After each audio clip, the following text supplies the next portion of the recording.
ఉత్తరాఖండ్లో బద్రీనాథ్ రిషికేశ్ జాతీయ రహదారిపై పలుచోట్ల పడిన కొండ చర్యలను సరిహద్దు రహదారుల సంస్థ బీఆర్ఓ కొంతమేర తొలగించడంతో పాదచారుల రాకపోకలు ప్రారంభమయ్యాయి. కొండ చర్యల కారణంగా రహదారిపై రెండు వైపులా చిక్కుకున్న దాదాపు 200 మంది సురక్షితంగా అక్కడి నుంచి బయటపడ్డారు.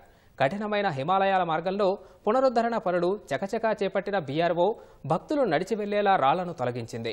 బీఆర్ఓ సిబ్బంది 58 గంటల పాటు తీవ్రంగా యత్నించి శిథిలాలు తొలగించారని సంబంధిత అధికారులు వెల్లడించారు. దీంతో 200 మంది భక్తులు సురక్షితంగా అక్కడి నుంచి బయటపడ్డారని పేర్కొన్నారు. ప్రస్తుతానికి యాత్రికులు మరోవైపు నుంచి వెళ్లేందుకు అనుమతించారు. వాహనాల రాకపోకలకు ఇంకా సమయం పడుతుందని అధికారులు తెలిపారు. చమోలి జిల్లాలోని లాంగ్సీ, భానుర్పాని, పగల్నాలా, పీపల్కోటి వద్ద విరిగిపడ్డ రాళ్లను తొలగించడానికి బీఆర్ఓ సిబ్బంది యత్నిస్తున్నట్లు వివరించారు.